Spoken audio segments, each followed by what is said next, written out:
পতিত আওয়ামী লীগ সরকারের সাবেক রাষ্ট্রপতি আব্দুল হামিদ বুধবার 7 মে দিবাগত রাতে দেশ ছেড়ে চলে গেছেন। ছাত্র জনতার অভ্যুত্থানে আওয়ামী লীগ সরকার পতনের 9 মাস পর দেশ ছাড়লেন তিনি। এ নিয়ে চলছে নানা তর্ক বিতর্ক। এরই মধ্যে আব্দুল হামিদকে নিয়ে সোশ্যাল মিডিয়ায় পোস্ট করেছেন তার ছোট ছেলে রিয়াদ আহমেদ।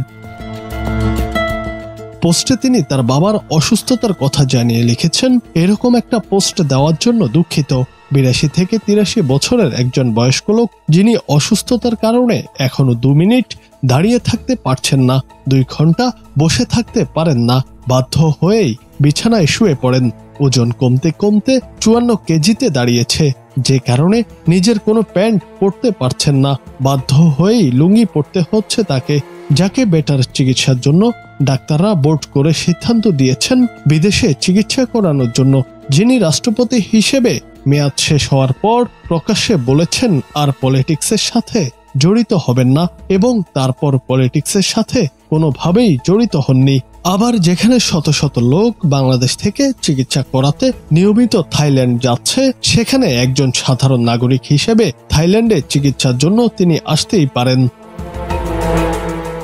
সাবেক রাষ্ট্রপতির ছেলে বলেন, অথচ এই ঘটনাকে এত বিকৃতভাবে উপস্থাপন করা হচ্ছে যা কল্পনাতীত। বানিয়ে মিথ্যে বলতে পারাটাকে শিল্পের পর্যায়ে নিয়ে গেছে কিছু লোক। সাবেক রাষ্ট্রপতির ছেলে তার বাবার জন্য দোয়া চেয়ে বলেন, সকলেই দোয়া করবেন যেন তিনি সুস্থ হয়ে তাড়াতাড়ি দেশে ফিরে আসতে পারেন। সবশেষে তিনি তার পোস্টে ক্ষোভ প্রকাশ করেছেন।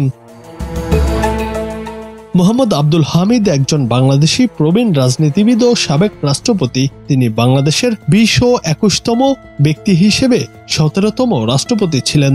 আব্দুল হামিদ বাংলাদেশের ইতিহাসে সবচেয়ে দীর্ঘমেয়াদী রাষ্ট্রপতি ছিলেন।